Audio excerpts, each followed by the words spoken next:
Okay, obviously new heroes are super exciting. I mean, that's just obvious. I understand that new heroes are super exciting. When we just got a new hero Shion, and it was really exciting, and the character's really, really fun, and it's been a blast to play them this week. And so, to casual players or non-Overwatch players looking for a game to hop to week, because that's how a lot of people play games these days, a new hero is what makes them come back. You'll have a group of people that are busy, you know, they're playing Apex this week, they're playing Valorant next week, and then one of their friends goes, hey, there's a new hero that's just dropped an Overwatch, maybe we should check it out, and then they'll do that, right? And that's how a lot of people spend their time playing the game. So obviously new heroes are incredible for that, which is good for Blizzard, for bringing players back, money, you know, everything like that. And I never would want to ever take that away from people, so you gotta understand that. But for me, as someone whose main game is Overwatch, so I wake up pretty much every day and I play Overwatch, or write about Overwatch, or talk about Overwatch, I have a bit more of a specific viewpoint with the game. You know, I have a little bit more almost in detailed knowledge and have thought at length about the game. I mean, I make content about the game all the time about these type of things, so there's a bit of a different perspective there. And so for me, reworked heroes, system overhauls, and small design changes are far more interesting and exciting to me. So let's go over why that is and why you might be interested in reworks more than a new hero. So why is a rework so interesting to me? Reworked heroes change more about a game than new heroes. Genuinely, I firmly believe this. Unless the new hero is revolutionary, or you know, one of the best characters ever added, hero reworks can fix problems. So you might have a problematic character that's causing an upset, and it's adding a new hero does not get rid of that upset. So you can remove the upset and add a positive instead of just a positive, but you still have a negative. I don't want to use my thumb, right? So that's why I think a reworked hero is really, really good, because you had a bad hero who's now gone, but now you have a good hero because you fixed it. Positive and negative, right? Whereas new heroes does not change the fact that I will still have to play against Roadhog, Ramatra, Widowmaker, whatever character you dislike, right? I will still have to play against that character regardless of the fact that I now have a new one. It also gives a lot to think about. You can compare and contrast the two reworks, which is sort of a personal reason, right? I just find that quite fun. I find it very interesting to explore the design space within a pre-existing hero. I think that's really, really cool. I like thinking about what you can do with heroes that already exist. I think it is wrong to drop a hero, think about them for a season, and then just move on to the next shiny thing. I think there is so much content in the game that could be explored through the, you know, large cast of heroes. So yeah, I want even like soft reworks. I think there's just a lot of space that you can explore within the heroes that already exist, such as some of those bad ones I explained earlier. And so I would kind of prefer that sometimes. It's more interesting. So soft reworks and some examples. Stuff like the Brigitte rework going into Overwatch 2, which I know some people might not even know that she kind of got a soft rework, I'd call it. It's where you wouldn't, none of her abilities changed. So she didn't get new abilities, but the function changed and the way they interact changed, and a lot of things changed to the point that it becomes a soft rework. I consider the full-scale reworks is where the character completely has changed their identity.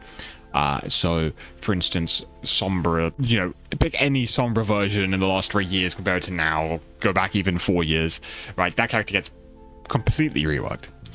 But Brigitte, for instance, was a hated and despised hero in Overwatch 1 because of what, you know, the goats thing, and also just the way she was designed. But now she is probably considered to be one of the most respectable heroes in the entire game. I think most people, if you were to see you play Brigitte, would not think anything of that. She's a very, very liked character, which is incredible. To completely be able to softly change a character and change the perception on them and find a whole host of players. I mean, I became a Brigitte player. I mean, I really, really love Brig. I probably would have liked Brig in Overwatch 1, but I really, really like Brig, and that's what a rework's able to do. You can make a hero better to play and better to play against. You affect two things at once. I would far rather have most, if not all of the heroes at least adequate, than have half the cast be amazing and half the cast be terrible. Because the thing is, yes, you have that amazing thing, but you're playing against a terrible thing, and that kind of can stick out. Bad designs stick out far more than the good ones do. How many good interactions do you remember when you were playing against characters like, I don't know, like Tracer or Ashe or Lucio, Winston? How many of those interactions do you even remember? But I can't. But I can remember games yesterday where I was against like a 9 Hogs and awful Ram and Ball and stuff like that. Like that stuff was sticking out far more than those good designs. I would really love every now and then a random patch, or at least a little bit of the patch every mid-season and season, to be dedicated to some small design shifts for a hero. For example, Moira has a perk which gets to reverse her orb, something where they add that to base kit, which they do sometimes. They did the Reaper die triggers Mercy Flash Shield, so I'm not saying they don't do it, but I'm saying stuff like that I would like to be a bit more of a consistent, you know, changing up the way a character might work. You know, maybe Freya gets a patch where her power gets shifted away from the 2 taps and she becomes more mobile, and we get to focus more on the left click instead of the take aim shots, which could be a more interesting direction to take the character, make her less frustrating.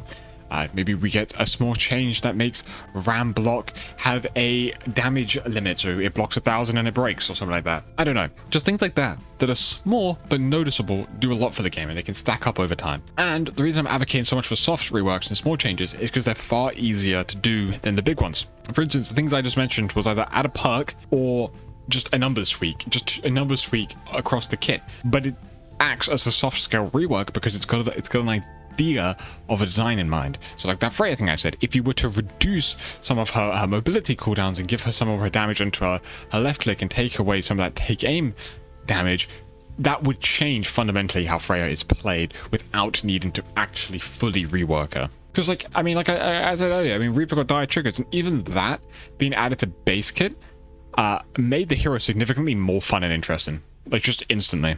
I really do think reworks can have the potential to be as impactful, if not more impactful, than a new hero. It doesn't necessarily seem like that though from the economic angle. Like, people want new heroes because you can sell skins, you can sell all kinds of whatever with them, but I just would love if there was just some form of thing where we're gonna get some work to Rotor, we're gonna get some work to more work to Life Weaver, we're gonna get the Sombra rework, we're gonna get some changes to Ram, we're gonna get some things done to Hanzo. I don't know, just things like this would be so nice. Just even small things, and they can add up over time. They don't have to come all at once. They can just be like small little changes across a few seasons. And talking about the economic thing, even though reworks seem less viable from an economic angle, and that's because they can't be advertised as well. I don't see why not, but new heroes are way easier to advertise because you can make a new hero trailer. But my counter to that is I think you can make a rework trailer. If you did enough of a rework to a hero that was very underplayed, I think you could re-release a trailer for them. I really think you could, to announce that rework. I think that'd be really hype as well, but whatever. But another thing with the economics of the skins and stuff, wouldn't it be cool if a hero, you know, like Sombra for instance, with these 20 plus awesome legendary skins that you can buy now for £20, right, suddenly became super fun, and now people want to buy all these pre-existing skins. You have a backlog of skins, right? So instead, think about it like this, right? Shion's come out, new character. Okay, this is a way to sell money. She has one skin you can buy, which they smartly put it in a bundle. Say they give a rework to, I don't even know. It's good for finding a new character. Lari probably needs a rework. They went and reworked Alari. Well, if we check her skins, she has a lot of skins. So if these things come in the shop, you can re-release these skins for free. Like, it costs the devs nothing because they don't have to remake these skins, and they can make so much money off of it because the assets already exist. I mean, say Sombra gets a reworked and everyone starts loving Sombra. She has so many skins that you could buy, and that's kind of where I'm getting at with that. I don't see how that wouldn't be beneficial. I'm down to buy some skins for a character if the character becomes fun. And reworks are actually less work from a design team. They just require a lot more ideas and a lot more thinking. It's harder in terms of the initial ideas and the implementation of ideas because you're not actually going from scratch. From scratch, it's far easier to sometimes build up a design pitch.